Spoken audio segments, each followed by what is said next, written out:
Hello, everybody, and welcome back to the Diamond Drive Cup Season 2, Round 5, live from Laguna Seca here on RCI TV. And this is normally the part of the broadcast where I say, I'm Jesse Lee and I'm joined by, but at the moment, I'm not joined by anybody. I am alone at the wheel, and that's a very scary thing. Well, I will have a special guest commentator a little bit later on, but for right now, it is just me and Laguna Seca. Well, what can you say about this racetrack? It is a very quick lap and a very difficult circuit to master. And as we get closer, of course, to the end of the season, of course, the car numbers are dwindling just a bit, but I don't think that that is going to affect the racing that we see or the competition here today, as there is a nice mix of the two remaining classes. And actually speaking, I expect to see at least 12 cars in this race, but Hedda Rangsetter is expected to make the start of this race, but will likely sit out qualifying. Well, the track is very hot, 32 degrees, no wind, and the track is green, strangely enough, as practice coming to an end here. Hello to all of you out there watching the Diamond Drive Cup here on your Wednesday. We thank you for coming along, and this is going to be an interesting day. This is going to be a bit of me talking to myself here at the start.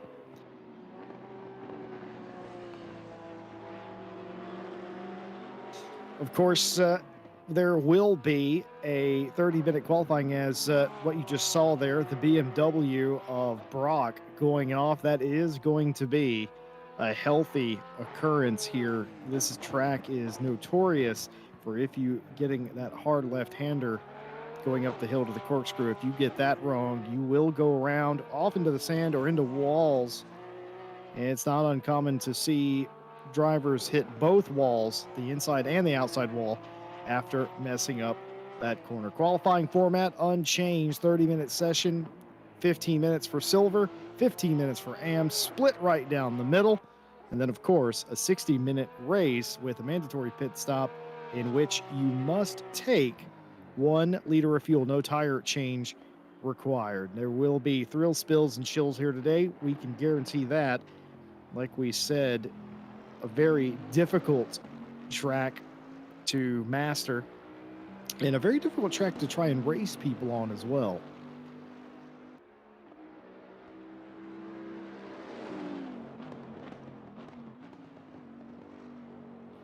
Nearly all the cars in the pit lane here, all but about 3. This is Sarah Johnson for Pineapple, who I don't know if their car has changed color slightly. I don't recall the back half of that Bentley being chrome, but I suspect it might have been, and I just wasn't paying as close enough attention as I perhaps should have been. But Sarah Johnson, the furthest up the field, that is still out running a lap. Qualifying imminent and practice ending here. All these laps will be the last for all of the classes, and look at that. That's exactly what you want to do on that turn. Go all the way as far as you can to the right. Use every bit of the exit. But mind you, if you even put as much as 1 tire off into the dirt there, you will almost certainly go around, as you see Johnson get a little bit sideways coming through the corkscrew.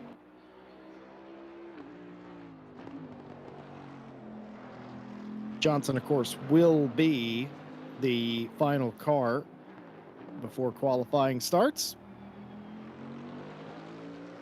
Let's see, will this be an improvement for the Triple Eight at all? 1.5 down off of the pace. Nicole Fox and Fury April are very close to one another. We'll have to see if that continues here in qualifying, as qualifying has gone green. This first 15 minutes only for the silver drivers. 7 silvers in the field right now. And of course, we are expecting an additional driver coming at some point during qualifying, but I believe they will sit out qualifying, which means they'll start dead last on the field. But considering there's only 11 cars, that isn't the end of the world.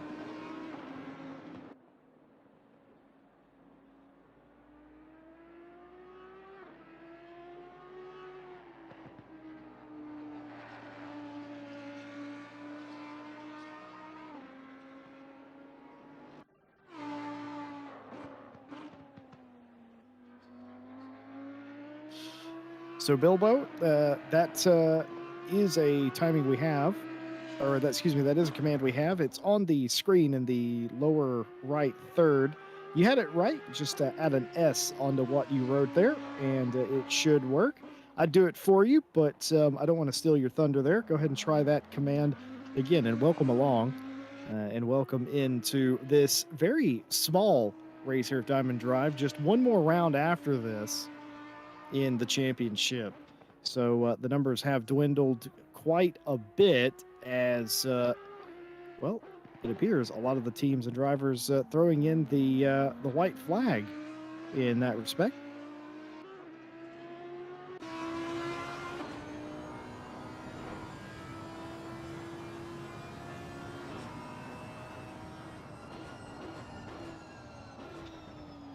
Qualifying just underway. Everybody's starting their flying laps right now as we go in car.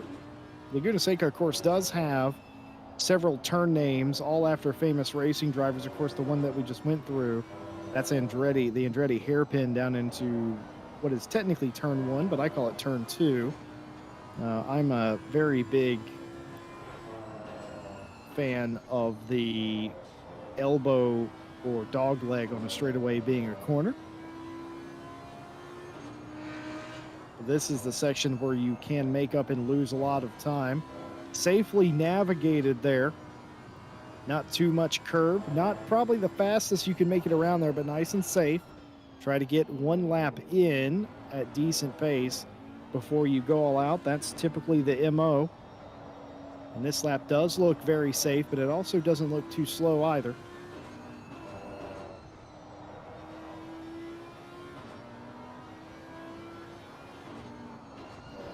Final corner here, another place where you can lose a ton of time if you get it wrong, though there isn't a lot of ways to get that corner wrong, believe it or not. It's about the same however you hit it, as long as you hit the apex. So that's the first lap for the next round. Racing's Nicole Fox in the 202 Audi, a 1:23.988. Not a bad lap at all. Sophie Erwin comes through 1.2 off the pace, and there's Fury April, 3/4 of a second off of the ultimate pace. Natalie Lee comes around, slots into third, 0.873 off of Nicole Fox's time. And I was wondering, I think Vandenberg might have invalidated their lap, and yes, they have, but here comes April Karlsvard across the line. Is that lap going to be valid? No, it is not. And that's what I'm talking about right there. Absolutely going for it was Nicole Fox. And what I mentioned a lap ago rings true here. It's like clockwork, this track. Absolutely going for it was Fox, trying to set a quicker pace. Felt they needed to hit that corner, and instead dipped the tire into the dirt and nearly went around. Well held by Fox, but that will absolutely ruin that time, and depending on how harsh of a slide that is, that might ruin their tire pressures as well. Sophie Erwin coming through. The thigh highs for Nate. For those of you may be aware that you've not heard Nate yet. It's because he's not here at the moment. But the show will go on. Cars off into the dirt. What does Sarah Johnson have for this lap? Is this going to be a pickup or an improvement? Well, it is an improvement, a 25.305, but just a little bit off of the pace. Sophie Erwin, this is what happened to Sophie. Just absolutely bailed on the lap there, probably invalidated it at some point. Either that or was running way far behind on the time.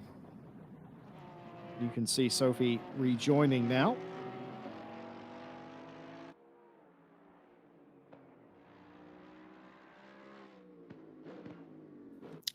Well, I promised that I would be joined by somebody in this race, and I certainly have. And well, it may be a new voice to some of you out there, but it won't be new member of the team.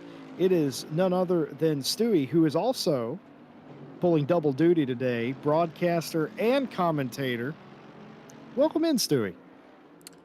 Hello, and welcome, Jesse. It's a long time since I've been talking to our viewers, I think.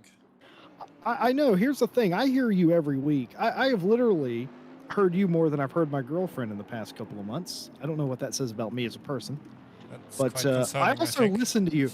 I also listen to you more, which is I don't know what that says about me, but whatever it does say about me is what I'm saying is we hear Stewie in our ears all the time because he's our producer. You're our broadcaster, so we hear you all of the time. But they don't get that privilege most of the time.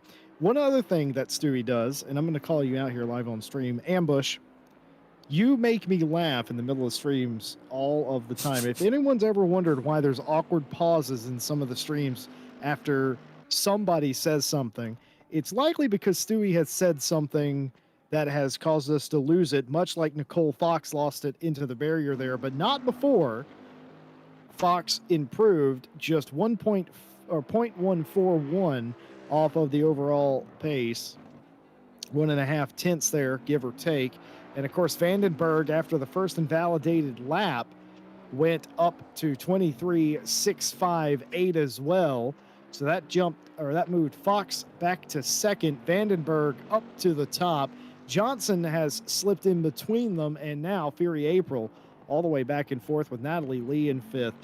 Stewie, it's such a difficult track, Laguna Seca, and am I right in saying that it's one that you don't particularly enjoy yourself? I think I kind of started to enjoy it a bit after doing 3 races. Was it 1 week ago? 2 weeks ago? I'm not sure.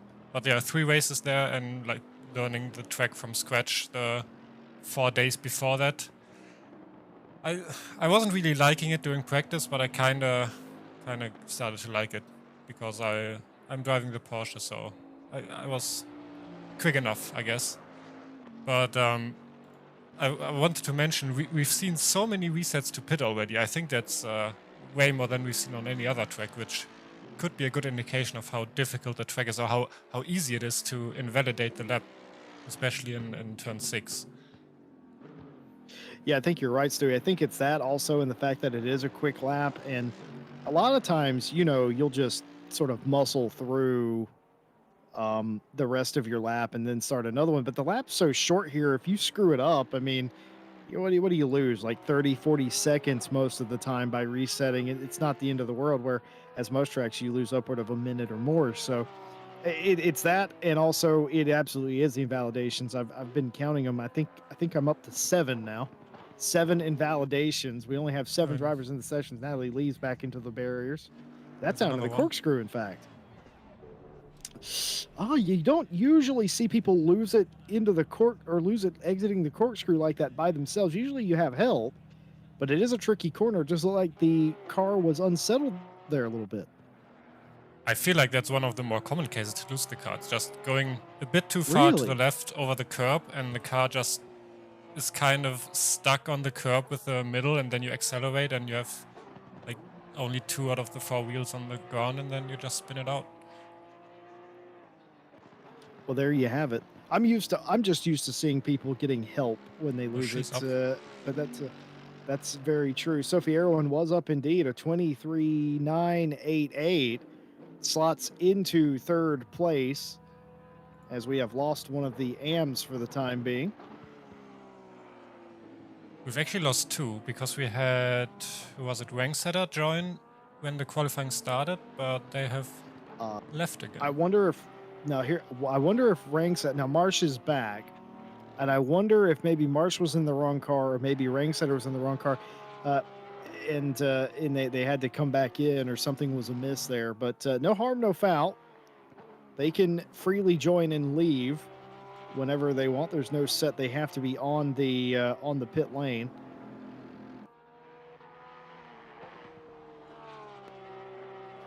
Vandenberg currently setting the pace, 23.658 over Fox, who is about 1.5 tenths behind. Then a little over 3 tenths back to Sophie Erwin and 6 back to Fury April. 9 tenths of a second to Sarah Johnson and April Carlsvard 1.1 off the pace. And of course, Natalie Lee just right behind. Well, I'm not used to seeing Fury April quite so far back in silver. What can the Swift Sharks driver do? Is this a lap that potentially can bump their starting position up? Starting position in a field this small isn't really the biggest thing, as that was a better time, but not good enough to move in the field at 24.144. It's not the biggest deal. Certainly, Stu, you were with me when we saw, at least I think you were the one with me. That might have been a Nick Setnick production, but that time that Jardier qualified on pole, wrecked on the pace lap, started last and won the race. That proved that you can pass around here, but still, this is one of the tracks that I feel it's better to start near the front. Yeah, and I think that was Nick that was with you. Could have been the previous Friday Championship, one of the first races or something. But yeah, it's super hard to pass on this track unless the driver in front of you makes a huge mistake. It's really hard to get by, and I'm a bit surprised that April is not further up, because especially on this track the Porsche is really strong with tight corners, a lot of acceleration zones, not a lot of straights. But they still have two laps to go, so maybe they can improve a bit. But someone who is improving is Fox at the moment. Around 2 to 3 tenths up. So maybe increasing the pole pace a bit and making it harder for other drivers to get there. Well, Fox went ahead and did a 23.613 to take provisional pole over Vandenberg, but this lap could be even better. This is not what the competition wanted to see. But what is Nicole Fox here coming to the line? Is that going to be better? It is a 23.142, half a second clear of Vandenberg, and even more so to Erwin, as that was a fantastic lap. Well, we are a bit perplexed. We did expect Fury April to be a little bit more on the pace here. Perhaps just not able to quite get the lap that they're looking for, and certainly running off there, not what you want to see. And I take everything you say, Stewie, about a Porsche with a lot of importance, simply because I kind of view you as almost like a Porsche master at this point. I wouldn't call myself a master. I'm far away from being called that, but I do only drive this car, so I don't know. I would rather say don't take anything I say about any other car for granted. My perspective is I called an entire season with you in one of these, and you were absolutely brilliant. That's nice to hear. Thank you. It was absolutely brilliant stuff, and good lap by Natalie Lee, an improvement of 24.711, but not good enough, not quite good enough to take them out of the basement. And Natalie Lee is going to go ahead and reset to pit lane, and that will be the end of qualifying for the 19 AMG. Everybody else except Fox, who is going to rest on that lap, are in the pit lane. So we have 5 takers, and we have had Marsh and Ringsetter return to the track, and it looks like Fury April is going to abandon this lap as well and reset. So 4 teams still out on their lap, and I wonder if Vandenberg is going to get to the line before the session ends. I think they might. It's going to be close. Yes, Vandenberg is Vandenberg's going to get an extra lap if they want it. But what was that one? It was not better. That was a bit off the pace by a second. So Vandenberg gets an extra lap in the 14. Everybody else is on their final lap here, trying to improve. And Carlsbad was up a bit, but then we saw touching the sand on the side, where you have to be really careful on this track, because if you don't lift, you might as well just spin the car around. It's kind of weird on this track. Usually there's the tarmac, and then there's a straight line towards the grass or the sand. But on this track, there's always like Oh, like a decline. Oh, oh no! And that caused who was Sophie that? Erwin to crash out and abandon their lap. Replay from Sophie Erwin's car. Oh yeah, it looked like the Porsche was gonna roll back a bit more, so they just abandoned the lap Indeed. instead of crashing. But Keep in mind, Stewie's commentating and doing the camera, so anytime you see a replay, that's him physically doing that, so well caught. Yeah, so as I was saying, on this track, there's the tarmac and then there's a decline into the sand. So when you touch the sand, you're not only touching sand, you're also having the car in a really unstable position. So that's always really dangerous to touch the outside here. As we're going to the first lap of the AMs. Yes, indeed. Well, we have 4 AMs, unless I'm blind and I can't. That was actually 5. I think that was, no, that might have been 5. But either way, this is Celine Witcher here going through the Andretti hairpin. And this entire track, very difficult. I can't imagine what it's like to drive in a Bentley. I've never actually tried. I usually stick to the smaller, more nimble cars. But not saying that the Bentley isn't nimble, because it certainly is. What would you describe this sky as here today, Stewie? Neither one of us are artists per se, but I would call this moody.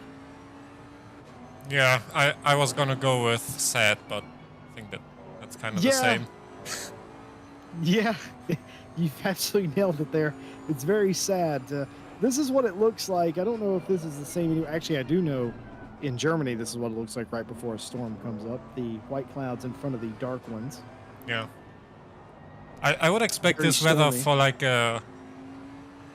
like a movie scene where someone is sitting down in the armchair in front of a fire starting to unravel a murder case or something. And it's about to start raining. Well, it was the housekeeper in the laundry room with the dental floss, I think, is what this is going to be. Celine Witcher coming across the line, setting what appears to be a 24.783, being the only time to be set for the AMs so far. Erwin Brock now coming to the line. Will this lap be better? No, but it is a 26.832, or 823 rather. Nice baseline laps. Erwin Brock, who was in our chat earlier, saying good luck commentating 5. It was 4 at the time, to be fair, but it's 5 now, AM drivers. Watch us, Brock. Watch us. We'll absolutely do that. But in addition to that, I think Brock said that they were gonna close Firefox to get extra performance. That does work if you want more FPS. So does adding more LEDs to your PC. All right. Well, I think you're being a bit facetious now. Oh yeah, you're right. Browsers take a lot of resources sometimes. Fury April joining us in chat. Terrible quali from me. I did half a second faster in practice. Yep, Stewie expected as much, April, but that's okay. Qualifying's one thing. Race is where the points are paid. So good luck to you. I mean, especially with this small of a field. I mean, there's high chances to gain some places in the race, even when the quali wasn't optimal. Marsh had a incident there. In I think that's technically turn 5, the lead up to the hairpin, or excuse me, lead up to the corkscrew. And here it is, Cosmo Marsh going backwards again. Said it at the top of the show. I'll say it again. Get used to that. Doesn't matter if you're a pro or a true AM. Everybody can be a victim of that turn here. Unfortunately, we didn't quite catch what happened, but I guess we'll see a bit more of that, unfortunately. So.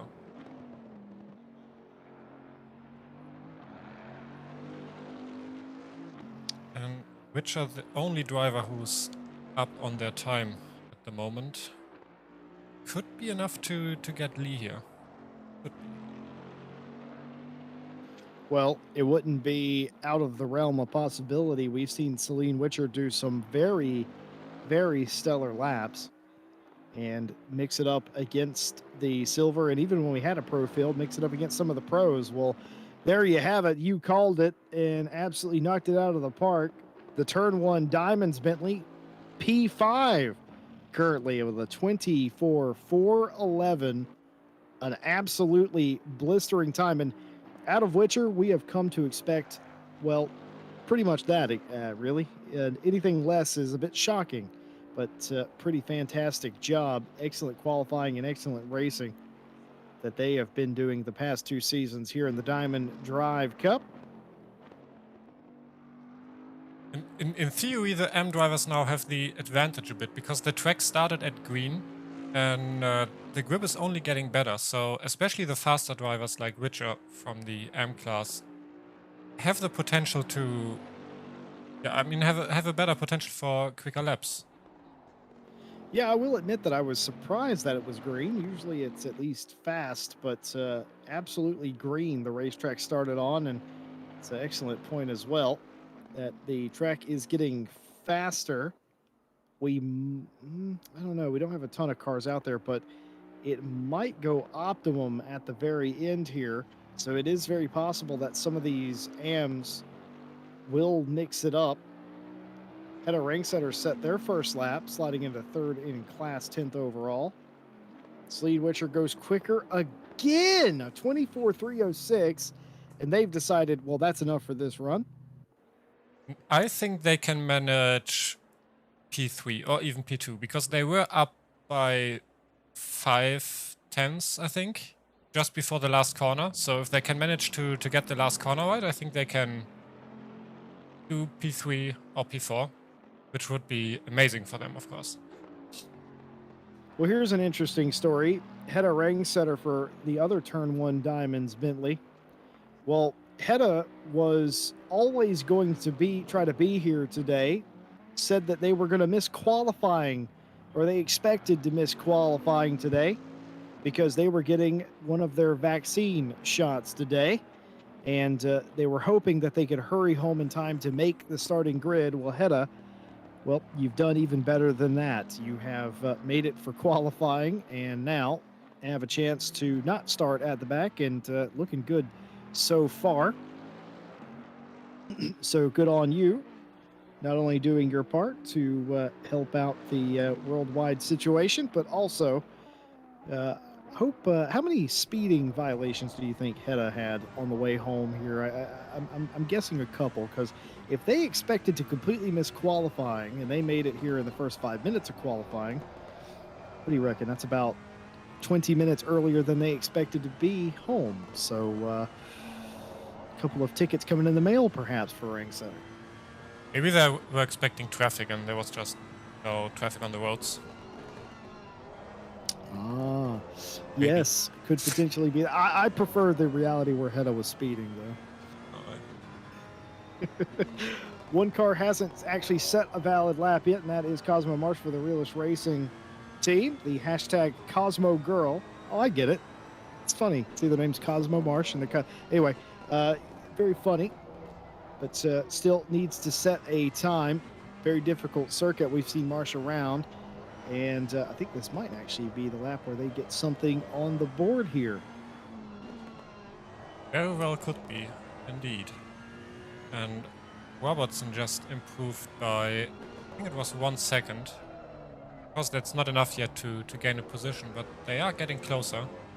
And you're right, we are seeing the first valid lap from Marsh. Bilbo Swaggins in chat says, everybody knows Norway doesn't have traffic laws. Well, you got me on that one, Bilbo. Good job. Very, very much right you are in that case. I thought the Nordic countries were very strict with their traffic laws, but maybe that's... Yeah, but I think that only applies, whenever you get caught. But then again, isn't that how law works in general? True. Erwin Brock coming across here, looking to improve for Realish Racing. What is this lap time going to be? And it will be, no, it will not. It'll be about a quarter of a tenth off of their ultimate pace to this point. And it was invalid as well. Oh, and it was invalid as well. Well, there you have it. Stewie, I gotta ask, how many speeding fines have you been done for? I think 3. But Oh dear. but only by like just above the margin where I get a ticket. So about what, a couple of kilometers over then? Yeah. I don't know the exact formula, but it's like they reduce it a bit and then add a bit or something, I don't know. But the end result was just like below 5 kph more than I was allowed to. So nothing big. I think like 15 or 25 euros or something was the fine. Yeah, but there you have it, folks at home. Stewie, very naughty. Doesn't know where the middle pedal is.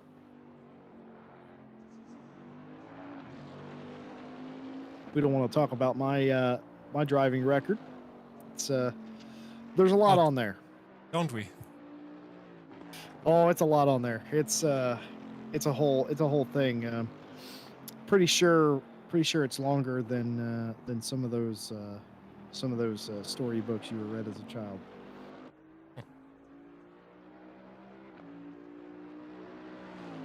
See, Witcher attempting to continue going quicker doesn't there. 2 tenths down. You were saying? I was saying I don't remember what books I read in my childhood, but either way, that's a long list. I have to ask you. Did your parents were they the kind of parents that read you stories, or were you the ones that had to read stories yourself? No, my parents and my grandparents were reading us stories. And until a certain age, I think that was approximately the age where I got my first PC, I was reading a lot. Oh, well, there you have it. I think computers ruins reading levels, I think is what you're saying there. Oh, no, I'm still reading a lot. It's just not books. Well, one thing you don't want to do is when you're trying to set a quick lap is to have traffic in front of you, behind you, or anywhere near you. And that is pretty much what happens here. All of these cars, except Rangsetter, who's on the opposite end of the track, are nose to tail, but they did split up in the corkscrew and find a little bit of a gap. This could only really go wrong at this point if one of the cars in front has an incident, as we saw with the Silvers coming to the end of their session. Yeah, and I think we haven't seen a quicker lap for the past 4 or 5 minutes, so it seems like most of these drivers have kind of reached their limit. They can do safe laps. Although Rangsetter is up a bit on their lap, don't think it will be enough to actually gain a position. No. Correct, you are. 28.689, the quickest lap for Rangsetter, but like you said, no improvement. Still 11th on the field. Like we said, such a difficult track. Final minute of qualifying. Flying laps, of course, will count.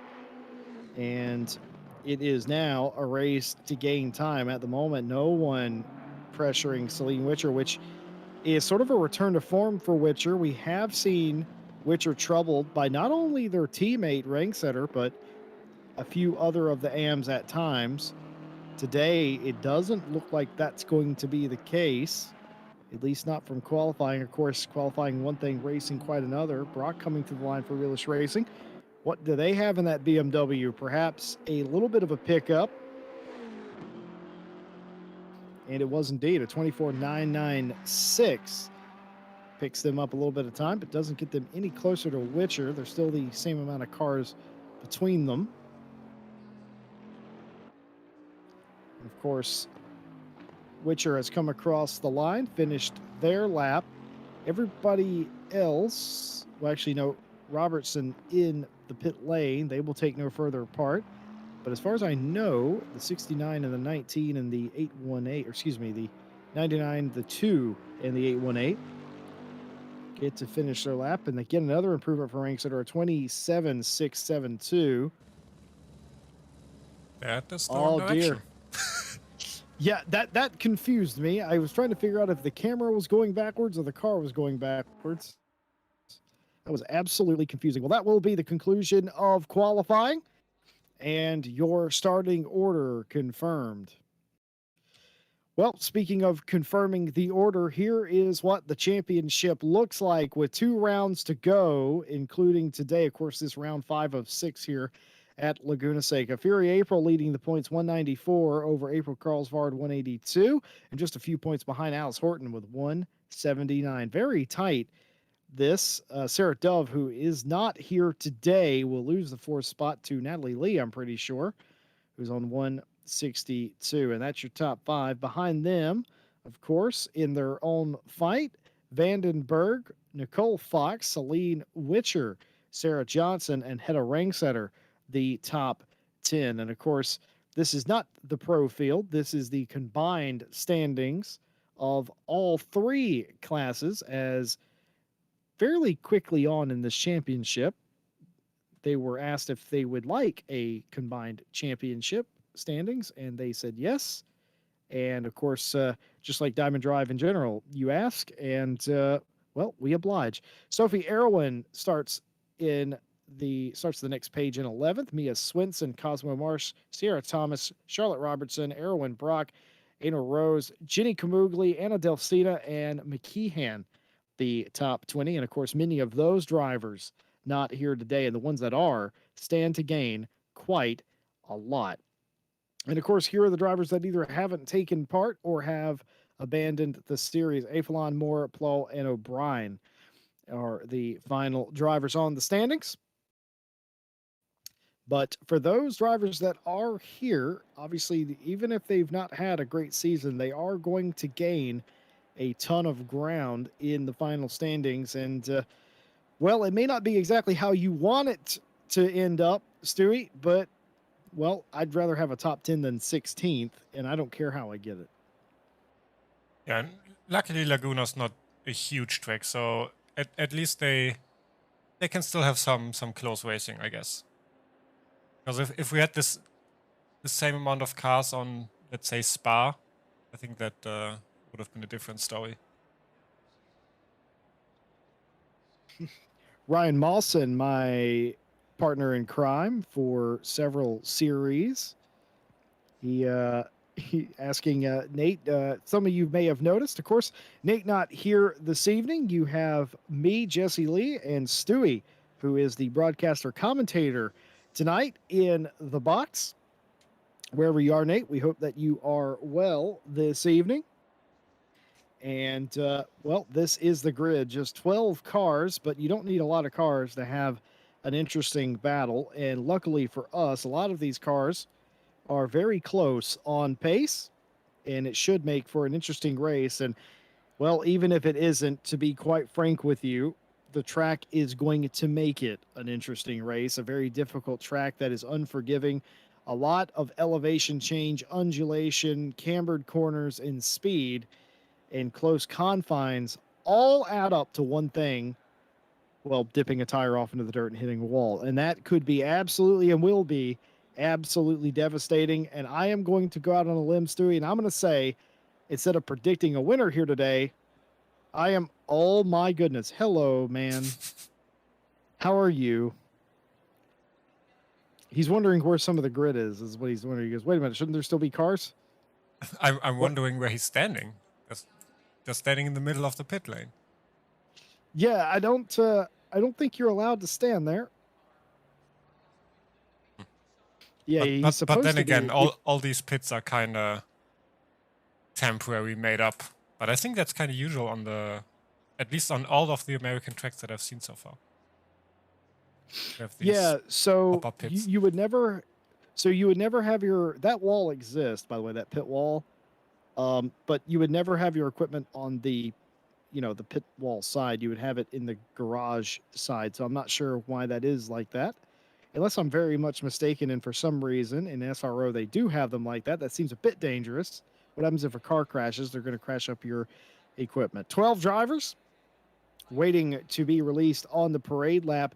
No threat of rain, though, as Stewie and I have determined previously, sky looks sad, and it literally looks like 5 minutes before a thunderstorm in the Eifel Mountains is what that looks like to me. But it doesn't look like it's going to happen here today, though the cloudiness will hopefully keep the track temp down, though it was fairly high in qualifying.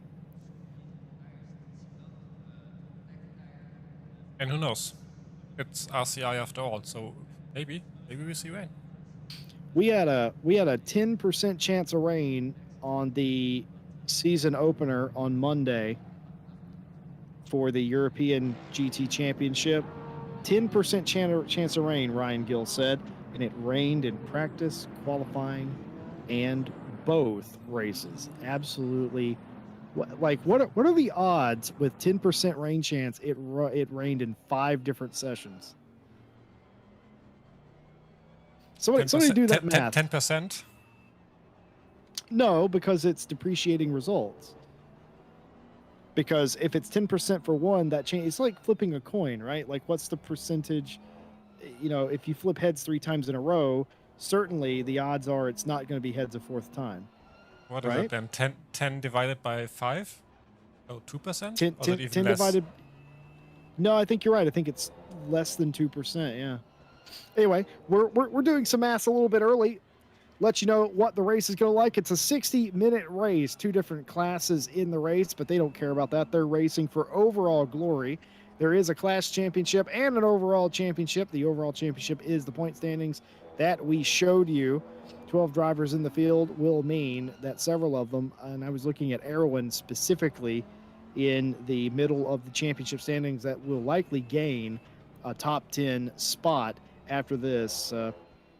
Today, series finale in 2 weeks, but still some work to do today. 60 minutes pit stop required for everybody in the race today. 1 liter of fuel is what you need to put in the car to satisfy the pit stop requirements. No tire change required. And, well, you love it, you hate it. Laguna Seca, it's one of those places that is, well, it's iconic. You have the Monterey Grand Prix here. Great classic car weekend every year in the fall. Get to see all sorts of racing machinery from all over the world, and through all of the series and years, it's fantastic stuff.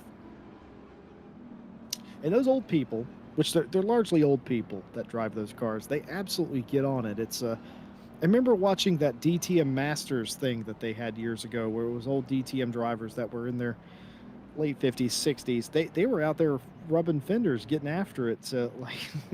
I love it. You never lose that as racing drivers. As they line up 2 by 2 as far as row 11, and we get ready to go green here.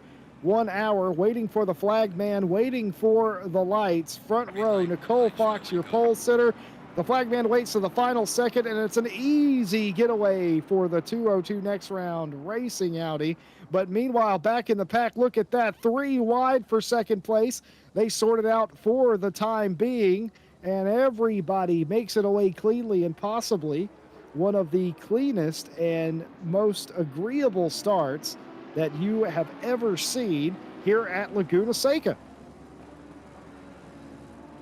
Indeed, yeah, and I don't know if you noticed that, but April was almost ahead of Erwin, like just before the green lights. So they did seem to have figured out their positions again, but it looked a bit weird there. But you're right, a very clean start, as we're seeing. 11. Let's see what happened. Oh, just missed the braking. Yeah, avoiding action happened to be taken there. Realized that, I'm not braking properly. And, well, Charlotte Robertson had a choice. choice. They could have dove down the inside and tried to brake, or they could have done the selfless thing and ditched the car, which they have done.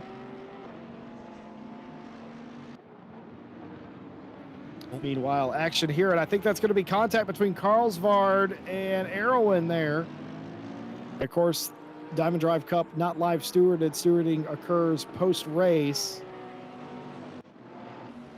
I think yes, indeed, we have a replay of this. The contact between Erwin, that's Carlsvard in the Porsche. Nearly a 3-car incident there.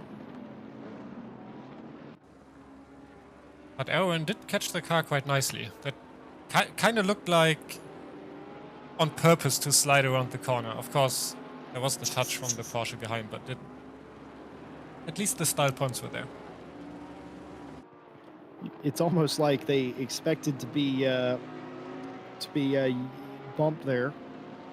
You never expect to be contacted or impeded, but sometimes it does happen, and certainly I'm pretty sure both of us at some point in our racing careers, we just sort of braced for impact because we knew something was going to happen. But perhaps that was a little bit of what's going on. Nicole Fox 1 second in front of Vandenberg. Fury April, this is the fight for second place. April, who said they had more pace than they showed in qualifying, is absolutely showing it here in the race, keeping up with Vandenberg. Vandenberg was on provisional pole for about half of the silver qualifying session, so no slouch to themselves. But space there, as you can see, 4th and 5th. Johnson and Carlsvard in the distance, fighting each other as well. Sophie Erwin has brought the number 7 AMG down pit lane. Maybe they just wanted a clean track. Not a bad idea. I mean, you get your stop done here. There's no real advantage to pitting late here, really. So, also not the best start for Erwin. So go ahead and get that stop done, and indeed, the stop is complete for Erwin, so they will be good to go to the finish of the race. Maybe they also just felt that the aero damage from the hit from behind was a bit too much. It didn't look like a heavy impact, but if you're a bit unlucky and it just affects your rear downforce, especially on this track where you have some fast corners, maybe they just wanted to play it safe, repair the damage, just get their pit stop done, have a clear track, and see what they can do pace-wise. Vandenberg off there. Perhaps a little bit of pressure. Now, that doesn't look like a second to me. It looked like Vandenberg was running our leader down a little bit, and was running our leader down. That's exactly what's happened there. And look at that. Through the middle goes the Porsche into the lead of the race. I was wondering why Fox and Vandenberg were so close to one another. And then all of a sudden, a mistake by your pole sitter, Fox, in the 202 Audi. Vandenberg collected. Fury April in the 717 leads the race. Meanwhile, Carlsvard is on the march up to third for Realish Racing. Position gained, and here comes Fox in the 202 back through. Or at least I thought they were coming through. Not quite a done deal between the 888 of Johnson.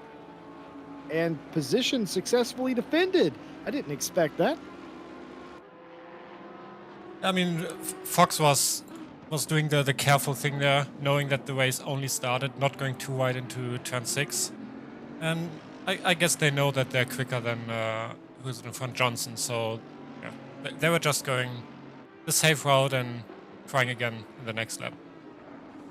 Fury April went from being 2 seconds behind in the corkscrew to leading in turn 9. Unreal.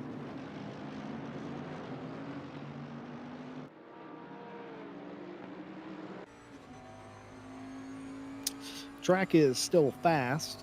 By the way, the drivers will have made note of that. 32 degrees C, 30 on the track. Of course, the cloud cover keeping the track tip down, keeping it from being even higher than this. We don't expect the conditions to change. Completely cloudy here. at nearly, well, 15 till 11 in the morning. More cars hitting pit road. Your pole sitter, Fox in the 202 down pit lane, completing their mandatory stop. And meanwhile, the battle for the lead is back on. Vandenberg must have 9 lives. That was very close to being an accidental takeout. Even without the takeout, they kind of managed to keep the car somewhat on the track. If they would have spun out and gone off into the sides here, we can see there's a lot of runoff to both sides. They could have lost way more time than they actually did. I mean, they already caught up to April here, so quite lucky for them. And I'm pretty sure Fox pitted for the clear track because they noticed that it was too risky to make an overtake now, so they just pit for the clear track. I'd say that's a very fair assessment indeed. Well, here is the GTWR female racing Bentley with the steering wheel on the wrong side of the car. Nate is not here. I agree. Just so you know at home, anytime we get into the steering wheel on the wrong side debate, Stewie, well, not so quietly agrees in the ear that the steering wheel belongs on the left side. For anybody that is from a right-hand drive country, well, you're wrong. Sorry to tell you that. 66% of the world, which is the majority, mind you, 66% of the world have a steering wheel on the left and drive on the right, which makes the opposite of that wrong. 66%? I thought it was more. Yeah, I did too. Apparently it's 66% because of some of the countries that drive on the left were very big British colonies that once they stopped being colonies, they still decided to drive on the left. I blame Australia. You mean on the right? Well, no, they drive on the left, but the steering wheel's on the right. Oh, you mean on the left side of the road? Okay, yeah. Yeah. So, but yeah, I blame Australia with their population for that, by the way. But to be fair, part of the reason that it is 66%, not less. What happened to the 202 again? Don't tell me. Oh, there's a car off in front. I think that's Robertson. I think So they just an overtake went there. That was, yeah. the track there. Yeah. So that, yes, indeed, an overtake, getting it done there.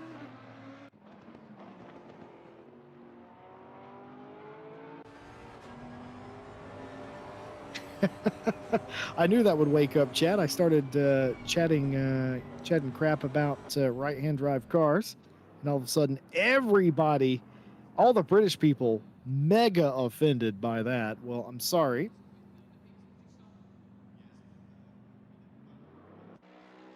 Looks like Aaron is kind of struggling because we didn't catch quite what happened, why they were off track, but they lost quite a bit of time there spinning the car around. So maybe the strategy of getting a clear track not really working out for them. As we see Robertson having a similar issue here. So as we predicted, we're seeing... Yeah, striking livery on that Aston. But difficulties indeed. Oh, and more difficulties there. Oh no, Sarah Johnson in the corkscrew, the bottom of the corkscrew. And we can see how hard it is to get off the sand here, facing the wrong way, having to accelerate up the hill. Oh. They're losing a lot of time here. So the incident happened more than 20 seconds ago when we started to see the replay, so they lost probably more like 30 seconds there. Well, right you are. And for Sarah Johnson, it was a top 5. It was looking like it was going to be a decent points day, and it still might be. But for now, a massive off in the corkscrew has put them outside the top 5 and brought them to pit lane in response to that. Meanwhile, these two, Fury April and Vandenberg, still going at it very respectfully, of course. And good battle here. Bet you they didn't expect this battle between the two of them to be about first place, however. Probably not, no. And it's going to be interesting to see where Fox is going to come out, because they are lapping a bit quicker. It's not a lot, but they're a bit quicker, and of course they have the advantage of not fighting. So whenever we're seeing April and Vandenberg go into the pit stop, my prediction right now would be that Fox could be in front, which of course could make the end of the race very interesting. Yeah, I'd say that's pretty correct there. That's what I'm expecting. This might be a case where maybe April or Vandenberg, perhaps both, go to the last possible minute to do their pit stop. Natalie Lee here going up to the corkscrew. Okay. Actually, excuse me, that's an Andretti hairpin. I thought that was going up the corkscrew. That was an Andretti hairpin. Clean overtake there by the Bentley. It looked like he just missed the braking a bit and went a bit wide.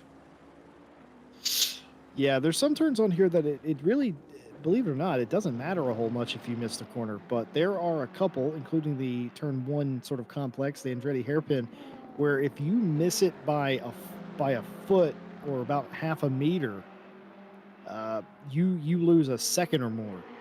One of the things that trained me up on driving here was learning how not to miss turn one, because you hemorrhage time through that corner, and that's exactly what you saw there. It was enough. Not only was there a gap for Celine Witcher's car as Brock going off, surrendering that spot to Marsh, and that's all it takes right there. Get the momentum broken. So a ghost car there in the mirrors. Indeed. But yeah, that's what I was mentioning at the start. If you go off track, you just have to lift off, and we could see that here. They went a bit wide, and they didn't even try to stay on the throttle because of the declining of the track there. So just lifting off, getting safely back on the track to continue the race, and maybe they might catch up to Marsh in the next couple of laps, and we can see another battle, because it seems like the battle for the pole has stopped for now. Well, sometimes you just got to sort of cool your tires off, back off a little bit, settle down, get the car back under you, and go back after it. It also could be a strategy play. You never know. It's not the biggest track for dirty air, but certainly post corkscrew, you carry a lot of speed, and it's very aero dependent. As Robertson in the 11 Aston has come down the pit lane. Top 7 still yet to pit.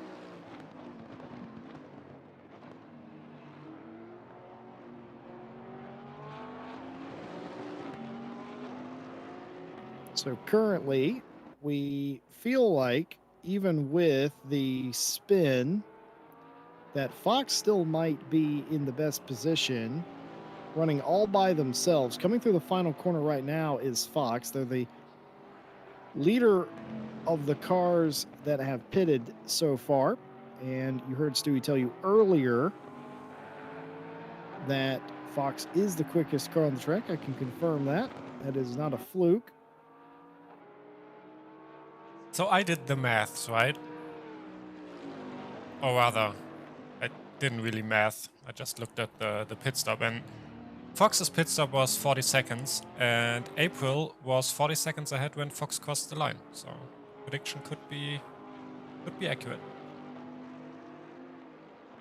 I love a race that after something like that, a big shakeup in it, that it could still come down to the final minute based on a decision you made in the first 10. I love stuff like that. Well, I hate it whenever I'm the one that doesn't get the strategy right. I love it whenever I'm the sneaky person that gets it that gets it right. It's very much a situation of you have to make your move long before you see how it's going to play out. Well, that could be a race-winning move for Fox still, though it is a very long time to go. It's Sophie Irwin getting just a bit sideways there in pursuit of Rangsetter. kind of looked like Erwin is a bit struggling with the car, especially in these first corners, always going a bit wide, which could be the reason why they had their spin earlier.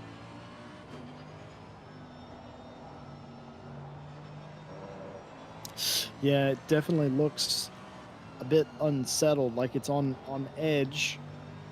Very difficult to drive a car around here when it's on edge. Brock here fighting Marsh. Now remember, Brock went off a few laps ago, and that allowed Marsh through. This is the fight for 6th place. Brock now trying to get that position back. The lights furiously flashing. Now, is that in frustration, perhaps, or is that merely for distraction purposes? I'll let you be the judge. I don't see why it would be frustration. Marsh let Brock a lot of space there in, was it turn 5? And then Brock didn't really go for it, so maybe it's just the mind games. Because Brock definitely could have gone for the overtake, although it would have been quite aggressive. But it was possible. Well, certainly lost time, did Brock to Marsh there, and I wonder if just perhaps in Sector 1, Marsh has an advantage because of the horsepower. And in sectors, maybe the end of Sector 2 and 3, where it's a bit tighter, the Ferrari comes into its own a little bit.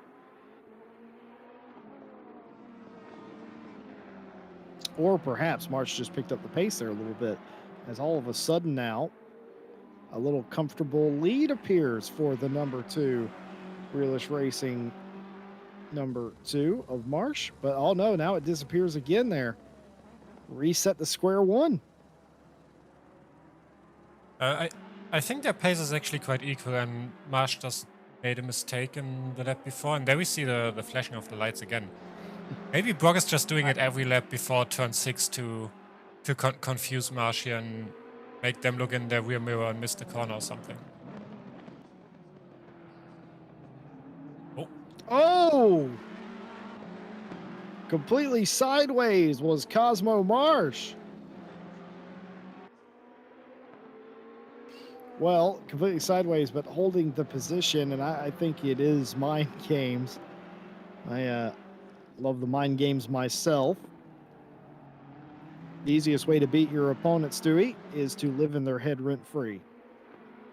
That is indeed true, yeah. And they are the closest battle on track at the moment, so we will see it again, and we will take a look if Brock is doing the flashing of the lights again at the same position. Well, I want to see if Marsh has a bad turn 4 and 5 again, because that's where Brock is gaining all of that time, because otherwise it's about this gap. So we'll see here coming up here. Does Marsh lose the time again? Nope, not this time. So I'm assuming it was just a couple of bad laps there where Marsh could not get off of turns 3 and 4 very well. Oh, but there it is again. Sideways was Brock there, as you can see, but Marsh in the dirt. And we didn't see the headlights. Not close enough. Didn't feel the need. But I do think the sideways thing from Brock there was just a connection issue, because it didn't look like they were actually sliding and losing time. That would have been a nice turn 5 though, going sideways to that, while not losing time.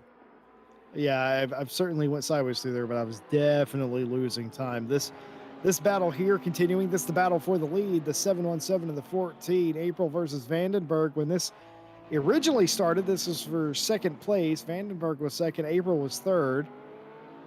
Fox, who was leading at the time and driving away, had an incident in turn 8, which nearly collected Vandenberg. April split the middle and took the lead, and that's where we are right now. The 202 of Fox has since done their mandatory stop, and our calculations insist that not only is Fox the quickest on the timing sheet most laps, that this could mean the ending of this race is very spicy.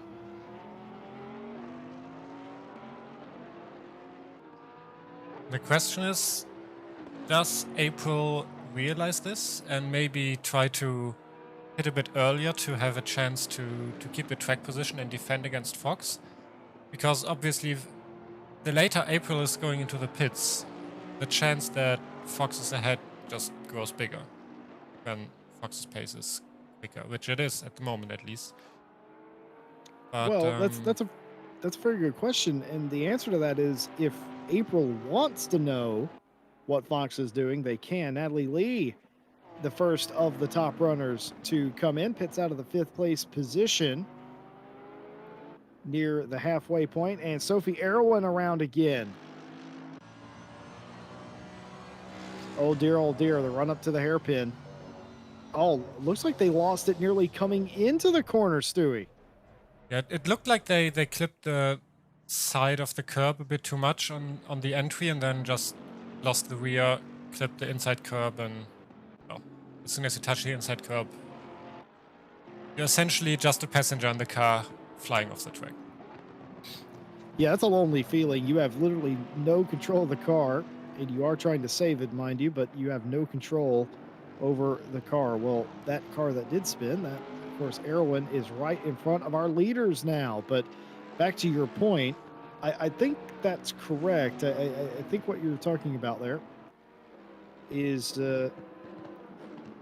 very correct. I'm just looking at some of the times throughout the field.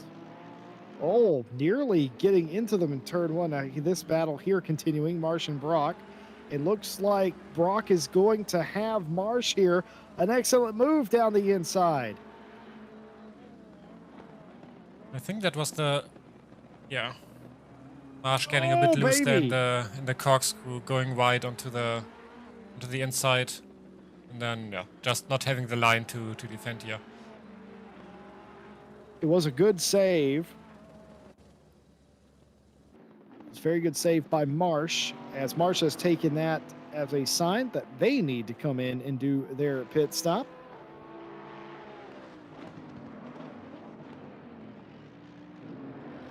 Fury April leads overall, very small gap, less than half of a second to Yvonne Vandenberg for GTWR. Celine Witcher leads Erwin Brock in the 99 BMW in the AM class. No pros this week.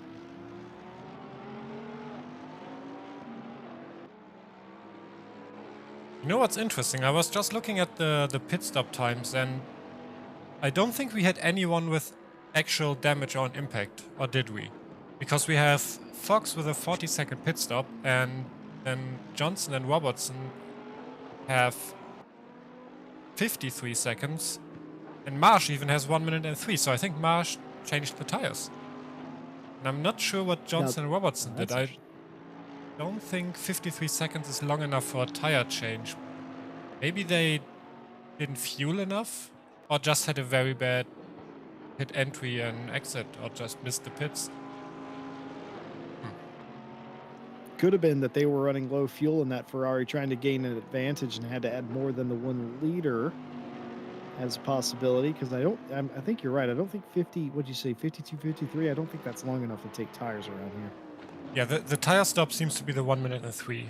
I think Marsh just realized that their tires were gone. We saw them almost spin it twice in the corkscrew, so they definitely changed the tires. But I think 53 is definitely too short for the tire change. But it's also almost 15 seconds too long for just the 1 liter stop. Yes, indeed. So some strategy taking place there. Top 5 still haven't pitted. As this the view from Fury April's Swift Sharks Porsche, looking back at Yvonne Vandenberg's Bentley. The race and the battle for P1 continuing, and I don't know if it looks the same to you, Stewie, but Vandenberg looks to be getting a little bit stronger in some of these braking zones and getting a little bit closer now all of a sudden again. I think that's just over the course of the lap, because the general gap is between, let's say, 1 second and 8/10 for the past laps that I've seen. That might just be that Vandenberg is a bit stronger in certain corners. Don't think they're actually gaining.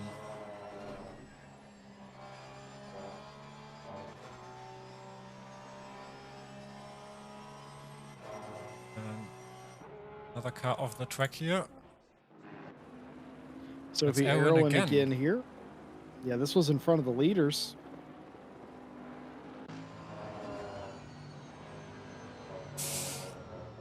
Same place again. This time it didn't look like they actually touched the curb. It's just the lifting and braking a bit off, like the timing a bit off, and then if you just lift too much or too late or something, you just lose the rear and then can't really save it. So yeah, they might be a bit uncomfortable with the setup or the car, or it's just the pressure from driving in front of the leaders. Definitely not a good day for them here. Yeah, we have, of course, lost our first car, and I am sad to say that that is Sophie Erwin pulling the garage door down. Our first retirement of the day. Just a frustrating outing for Erwin, and they have decided to call it quits just a few minutes shy of the halfway mark.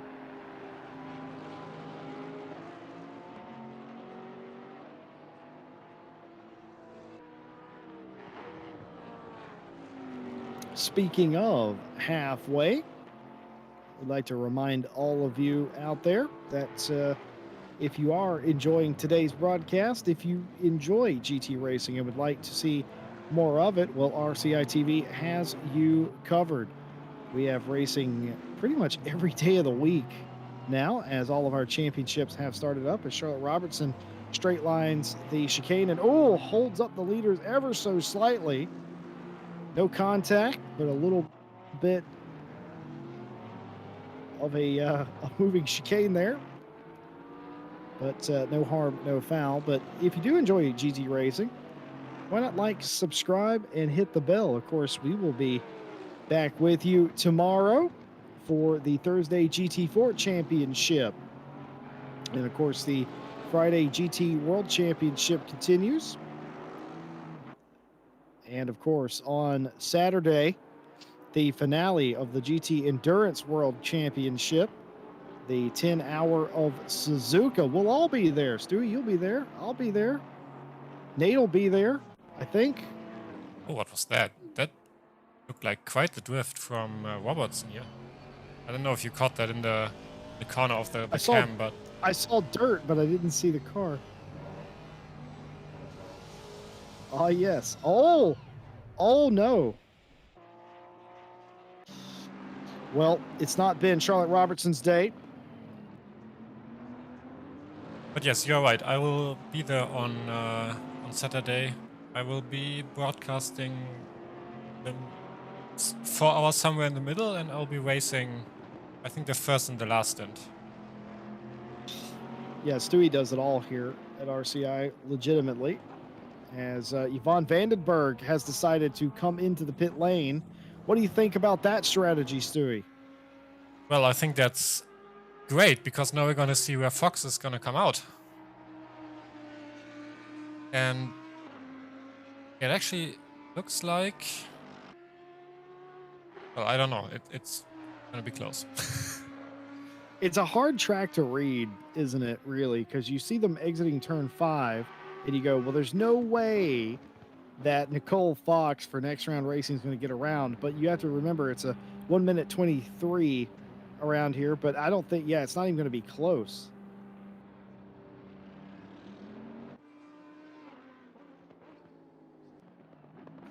Needless to say, who our previous second place, Yvonne Vandenberg, did the minimum on pit road there, executed that stop perfectly, and it's not even going to be close to Nicole Fox, so more work to do for Fox. Yeah, it looks like Fox lost a lot of time, because the last time, I don't know how long ago that was, let's say 15 minutes, when I checked, it was still this 40-second gap when Fox crossing the line and April being 40 seconds ahead. And this lap it was around 53 seconds. So it seems like Fox has lost quite a lot of pace there. Or maybe April just picked up the pace.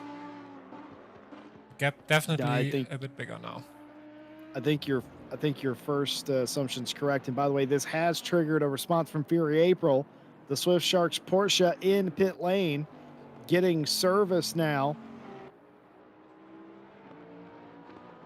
Charlotte Robertson off again in between the penultimate and final turns. Okay, yep.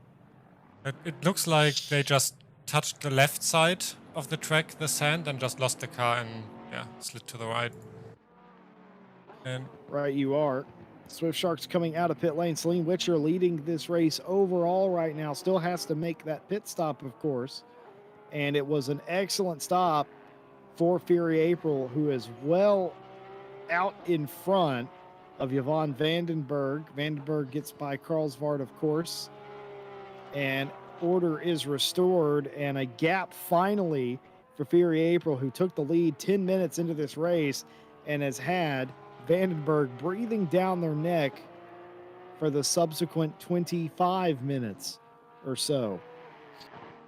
they actually gained, 5 seconds with that pit stop almost? The pit stop absolutely. itself was around 3 seconds faster, and you can only assume that the outlap from Vandenberg was just comparatively very slow. Yeah, I would assume so. I don't know what that Bentley does on tires that have cooled off. Certainly they wouldn't have been cold. They didn't put new tires on, but they would have cooled off a little bit. I'm not sure what that does to it, but could have just been the lap, could have caught traffic, could have been anything. But now Carlsvard sees Vandenberg, and that becomes a fight in and of itself. But like I was saying, come join us for the 10 hour on Saturday. You won't regret it. It is the series finale. Not only will we crown a 10 hour of Suzuka champion, we will crown a GT endurance champion. A championship still yet to be decided, by the way, very hotly contested between two teams, PCDC and Racing Line Motorsport. You know, take the phone off the hook, wake up grandma, and clear your schedule. You are going to want to be for that. And yes, I know Phil and Mawson and all of you, I know you're going to be there as well. And the greatest thing is I get an excuse to hang out on a Saturday with all of my favorite people here at RCI, including you, Stewie. So it's going to be a lot of fun. So that is why you should subscribe and hit that bell. In addition to that, RCI would like to thank all of its partners that help make this race and every race possible. Race Department, aka Informatica, Raceface, Speed Lab, Sim Racing GP, and Driver 61. More information about those fine folks in the chat as April Carlsvard goes for a little half spin in the corkscrew. Yeah, just went a bit too wide, yeah. Yeah, went a bit too wide where the track is even more uneven than it is in the middle of the track, and that just gives a weird balance to the tires. And we actually did get kind of the confirmation when April crossed the line of their outlap. They were in fact 2 seconds quicker on their outlap, so yeah. There we go. That's the 5 second gap that they build up. Well, there you have it. The outlap, not very good for the 14 of Vandenberg, but excellent for Fury April. And that is where the gap, but that gap is coming down. It was 5.5 a lap ago. It's 4.5 now. We'll have to see if April picks it up and maybe just the tires cooling off. And the tires being warmer for Vandenberg from pitting 1 lap earlier had something to do with that. Celine Witcher, the only car that has not pitted. They can pit at any time in the next 24 minutes. Can Celine Witcher. Hedda Rangsetter, by the way, has made their way up to 7th overall and 2nd in the AM race. Excellent pit stop and strategy for the 818 to make it basically a 1-2 for their team.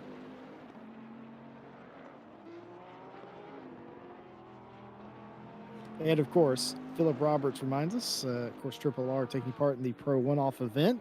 Good luck to all the Triple R guys.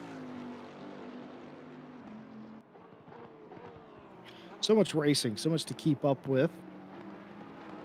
I can barely keep it all straight myself. How does that work for you, Stewie? How do you keep it all straight of what championship, what fight's going on? Because I have to physically look at the standing sheets and the driver sheets for each event coming in. Despite the fact that I've been calling it for months, I have to reacquaint myself. Is that something you have to go through too, or are you just smarter than me? I don't know if I'm smarter than you. I can just rely on you guys having the information when you talk about the standings when they're on stream. So, essentially, you're my preparation. You hear that, everybody home? I'm gonna clip that because Stewie just said commentators are good for something. That's the first thing. That's the first time I've ever heard that. So I will take that. We do prep here at RCI, mind you, for our broadcast. We have of course our meeting with our broadcaster before where the broadcaster goes over any sort of notes or anything that we need to know for our broadcast, and of course vice versa.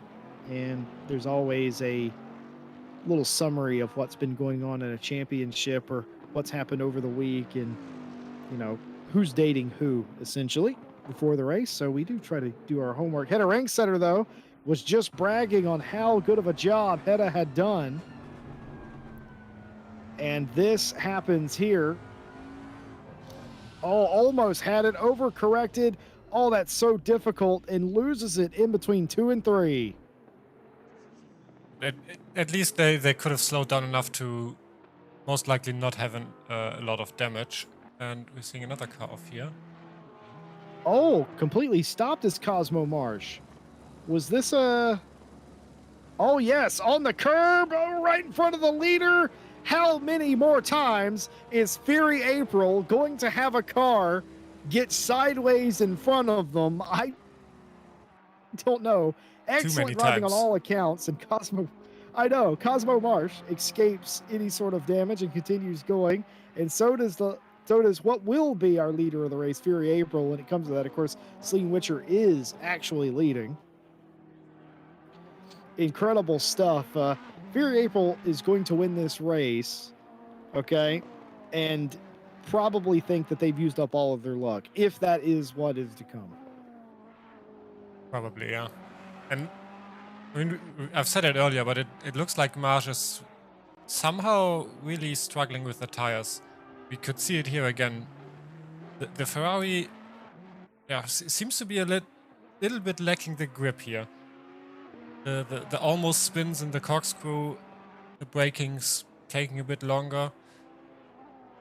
So Marsh also one of the drivers who are probably not enjoying this race as much as they could be. Well, at Imola, we had that pouring down rain on Monday, the start of the European GT Champ that we're doing, new season. And half of the Ferrari field as Nicole Fox is off.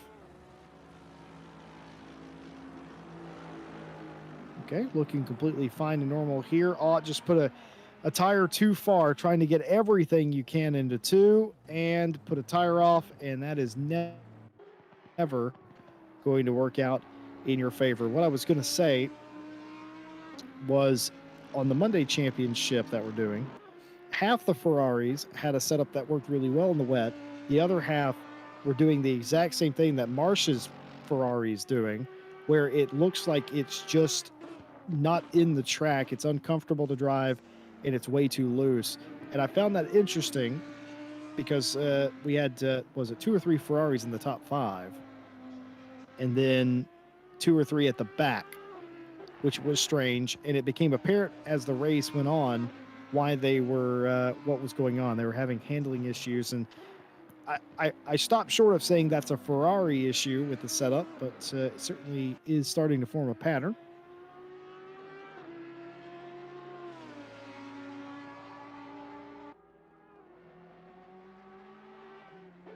Tom Bryan in chat says he does his prep for the races too. He Googles stuff when we ask.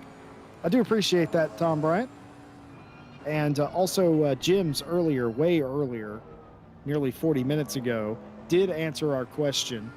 If there's a 10% chance of something happening and it happens 5 times in a row, that is a 1 in 1,000 chance, or a 1/1000th percentile chance that it'll happen on the 5th time, by the way. So that's definitely less than 2% then. Well, I think it's 2% repeating if you count it like that. That's the whole thing. So in college, we had a maths problem, right? It's the if you flip a coin X amount of times, it's head of ring setter off again. Oh, just losing it out of the corkscrew. Oh, is that arrow or the tire's just gone, do you think? It could be both, but it could also just be a driver error. Like a bit of a wrong lift or touching the brake in a weird spot. We don't really know. It could be the tires, could be the arrow, could be the driver. But I feel like since you said that they had a good race, it's just been going downhill for them. Don't say stuff like that. Don't, Stewie, don't do that to people. Don't do that to me. I feel so bad. Had a ring setter, of course, brilliant driver. And, of course, having to hurry along to get in today's race. So we do appreciate that. But unfortunately, it is all coming undone. Charlotte Robertson, though, has had an adventurous day. And that day continues in the corkscrew. So, Stewie, I'm going to present you with a maths problem. Oh, no. If you flip a coin 5 times, and it can either be heads or tails, and you have a 50-50 shot of it being heads or tails any given time, on the 5th try, what are the odds that it'll be either one of those? Is it a 1 in 5 chance, or is it a 50-50 chance? But on the 5th try, I mean, it's 50-50 on each try. Right. So what is the probability that it's heads all 5 times? Is it 1 in 5? Or is it 50-50 that it's heads all those times? Now, there's 2 different answers to that question. And the questions, the answers in the question, it can be both, but realistically it's neither. And that's the maths problem. It's something else. It's something ridiculous. If there's any math nerds in the chat, go ahead and actually tell us what the answer to that is. Never quite understood that question. Most people will tell you that having any combination is still a 50-50 shot, even on the X try, which I don't... Listen, that's not the kind of math I did. I mean, until I actually have to code something with probability, this will not take up any space in my head. Well, we're entertaining ourselves here, the final 15 minutes of the race, and, well, that lead that April had is nearly gone, Stewie. I was just looking who actually went into the pits, but yeah, it was Witcher. It did look like quite the adventurous pit entry there. Oh no, okay, they just... Cut that really close. They were trying to avoid the tire wall. It is easy to get in that tire wall, mind you. Sling Witcher pitting from the lead, getting their service done. Is it just me, or is that a long stop? Oh, I think that looked fine. While we wait for Witcher to come out, I think we had the Ferrari. Where was that? Right. Jim's right. It's a 3.125 chance that on the 5th try, it's heads every single time. So the odds of it being heads 4 times in a row, and then being heads on the 5th time, is 3.125. Jim, I'm assuming you're a math and statistics guy, or girl, or they. I do appreciate that, as Cosmo Marsh, as we just saw there, going off again as well. Couldn't quite make out where that was. Could have been... I was thinking that too. I'm not entirely sure. Is that a new camera? Are they sneaking new cameras in on us? I'm not sure. Well, that might have been... I think that was the left turn after the corkscrew. Oh, you think? Okay. Yeah, because when we came back from the replay, they just crossed the finish line. So I'd also like to congratulate Philip Roberts for answering that question right. Yeah, so there's analytical or statistical people that will argue that it doesn't matter. The statistical probability of a 50-50 shot is always 50-50, even if the, you know, it goes down, which I guess to them makes sense, but I disagree with that. I think you're right.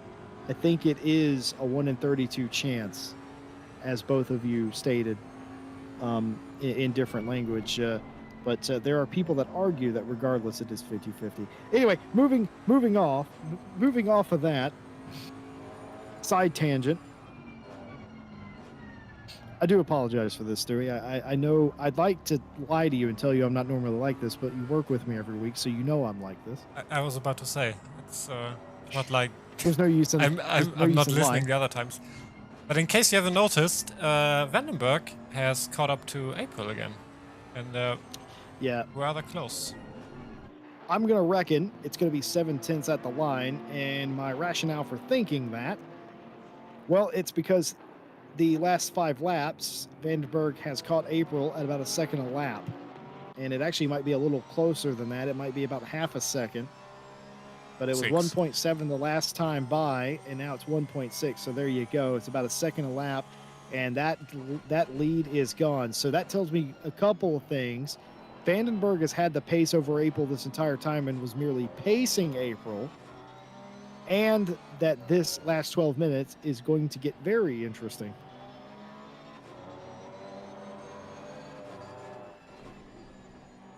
We might actually see a contact, because we did not have a contact for the entire race. No, we did in the last turn. Close.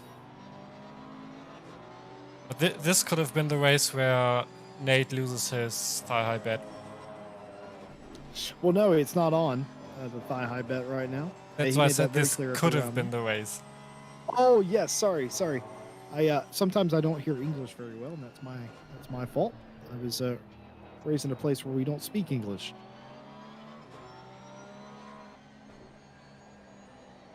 I'm going to let all of you at home try to figure out what I mean by that.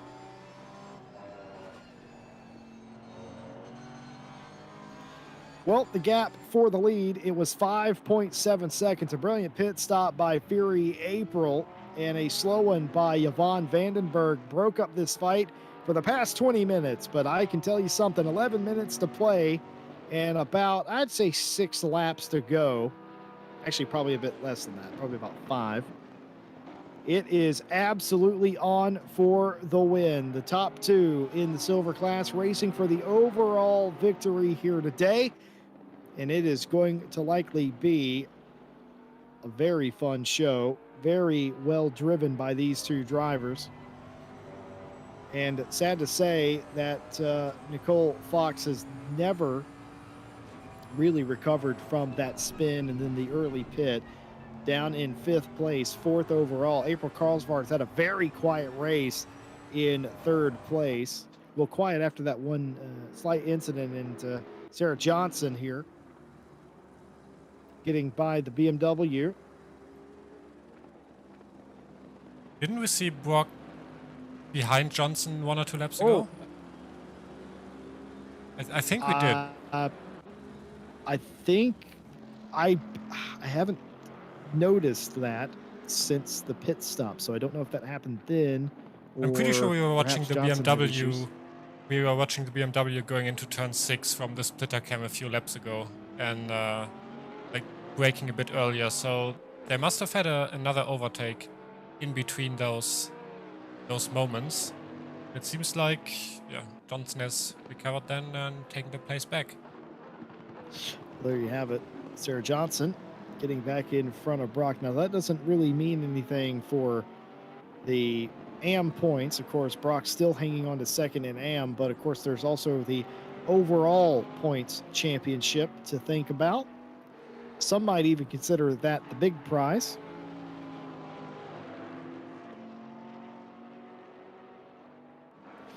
Well, Stu, it's that time of the race. 9 minutes to go, nearing the end. What does Yvonne Vandenberg have to do to get by Fury April and win this race?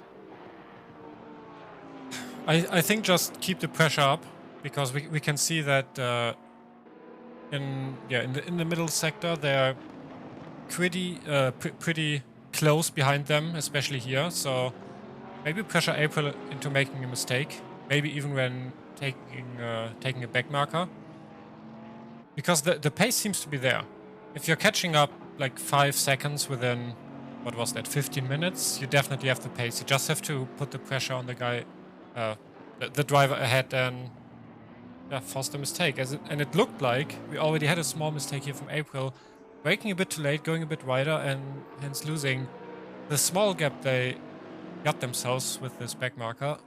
And yeah, we're back to where we started in the lap before. By the way, Tom Bryant proving you right there. You were 100% correct that Brock was behind Johnson earlier. So something must have happened to Sarah Johnson that led Brock around them. But the pass we saw a minute ago with Johnson's Pineapple 80888, that was the repass after whatever happened to Johnson in the first place that put them behind the 99 BMW. So right you were. Thank you, Tom Bryant, pointing that out.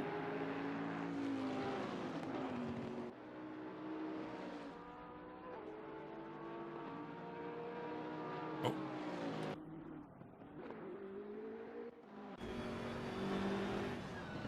Well, Sophie Erwin joins us in chat. Not a good race. Crying emoji, crying emoji. Good battle here at the front, though. Head up, Sophie. You absolutely did your best. And Laguna Seca is one tough mistress. So did well despite the troubles, and there's absolutely no shame. I have probably DNF'd as many races as I've ever finished around here myself. A little off into the dirt a moment ago from Brock will not help their hopes, but even still ahead of Ringsetter at the moment. This, of course, the splitter cam of Yvonne Vandenberg's Bentley, the GTWR Female Racing 14, looking ahead at Fury April's very gold 717.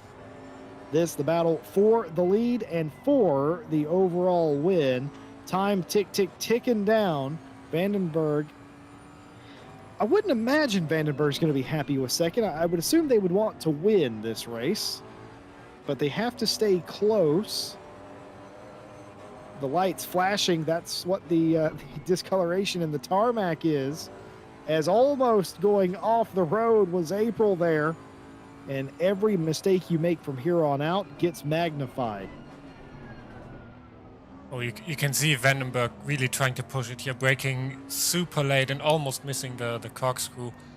And maybe we'll see the same that we saw in the laps before, where April is kind of a bit slower into the last corner, but then the Porsche acceleration just propelling her forward. It looks like, yeah, this lap April definitely a bit quicker again, so maybe Vandenberg, sorry, used all her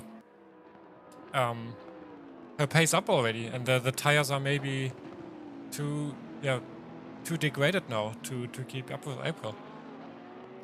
Definitely a bit further behind. Charlie Robertson was in very close to the camera there, and this is why. Got right up close to it and spun again. Contrary to popular belief, this isn't in a desert, Laguna Seca. It's in a very fertile valley where they make wine. It's the brown stuff you see around the circuit is actually just dry brown grass. It's very dry around here in the summer months. You can come here in the spring, however, and this place is green. It's very off-putting if you're not used to it. The same could be said for Sonoma Raceway, which is actually just north of here.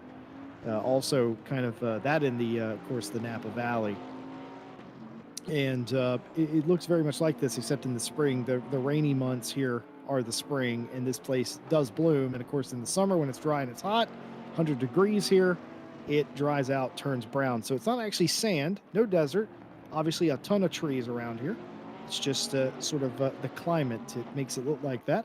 Common misconception that I think we have Gran Turismo to blame. But if you go back to play, I think it was either the original Gran Turismo or Gran Turismo 2, you'll notice something strange.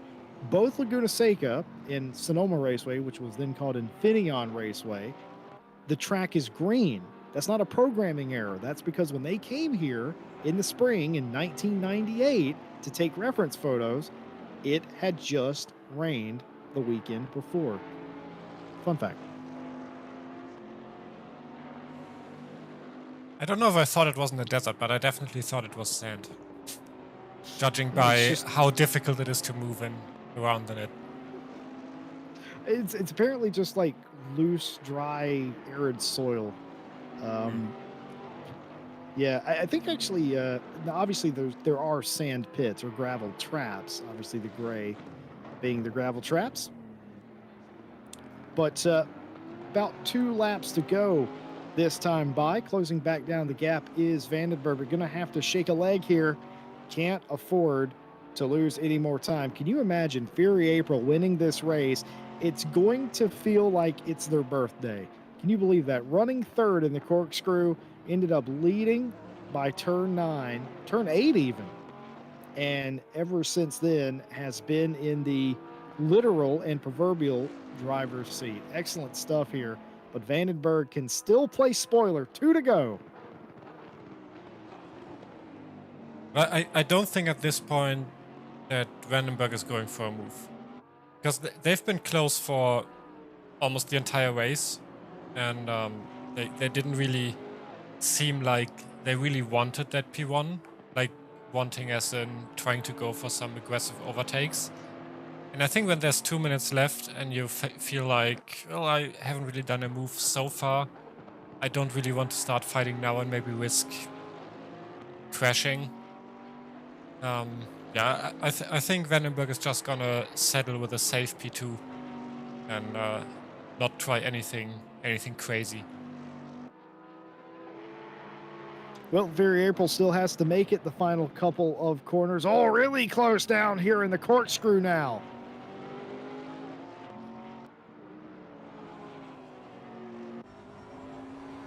Nice, smart, sensible driving by Yvonne Vandenberg, you have to say. And nice conservative driving by Fury April, but it's very close now.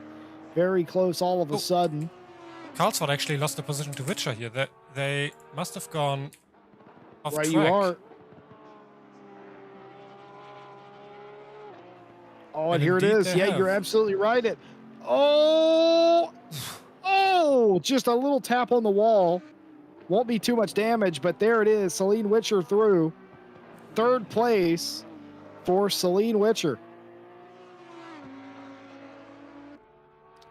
And I was just bragging on April 2, having a quiet but controlled race. And the same bugs that sort of cropped up at the beginning of this race has come back again for the 69, I'm afraid. You know, you don't even have to say their name to curse them. Just thinking of them. Oh, dear. Well, this is the visor cam of the 14 Bentley chasing down the leading Porsche. Just a couple of chances, I reckon, get close in the corkscrew and get them in 7 and 8. Let's see if they can do it. Not quite there. I don't think, a little loose there, and I think that will be the last-ditch effort in the last corner. If Vandenberg wants to win this race, they're going to have to lick the stamp and send it, but I think they're just a little bit too far behind. Closing up all the time, not quite there. They're going to come to the line nose to tail, driving the wheels off of it is Vandenberg, but to no avail. Fury April took the lead with contact with the leaders and is going to win here. Round 5, the Diamond Drive Cup. Yvonne Vandenberg, a brilliant second after missing the spinning car of Fox early in this race. Celine Witcher has done everything right, qualified well in the middle of the silver field, and has been gifted an excellent final podium position. And well done to Witcher, who has run away with it in AM.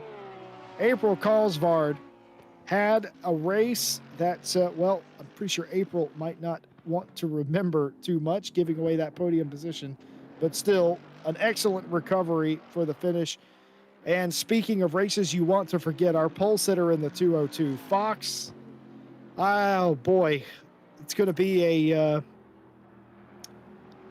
it's going to be one of those nights, I think, for Fox. You're going to be wondering what you could have done differently to not have that one mistake. Natalie Lee, 6th. Johnson in the 888, home in 7th.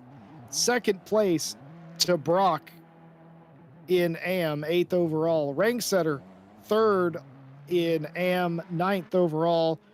Marsh, 10th, and Robertson, 11th. And of course, Sophie Erwin, DNF's in 12th place there. And that is your race. One race left to go. 2 weeks from now, the series finale. But before all of that, we again invite you to like and subscribe, hit that bell. Don't miss a race coming up. We'll be back with you on Thursday. That's tomorrow for the GT4 Championship Round 2. And I think that's going to be Ryan Mawson and Christian, I believe, on that broadcast. And Mike Jones and myself will be with you on Friday for the GT World Championship. And on Saturday, the finale of the GT Endurance World Championship. And that race will be brought to you in its entirety, commentated for 10 hours. The entire commentation broadcast team bringing you that race, of course. Wouldn't want to miss that. And of course, on Monday, the European GT Championship as well. Stewie, final thoughts on today's race? More eventful than expected with this amount of cars. We had a few fights, so overall, I guess most of the drivers can be happy about this one. Excellent stuff indeed. Well, again, a big thank you to all of our partners that help bring this race and every race to you here on RCI TV. Don't forget to join the Discord. Join in the races. You know, we have splits for pros all the way down to true amateurs. So join Discord, get involved, and right there you see on the screen the spin that ended up being the difference maker in the race. But join our Discord, get involved, hang out with us, and we would love to see you in an upcoming series. Well, on behalf of, well, the two of us here in the box, I've been Jesse Lee here with broadcaster and commentator Stewie. We will see you in 2 weeks for the series finale, but come back tomorrow, RCI TV, for more GT racing. Have a good night, everybody, and do take care. Good night and bye.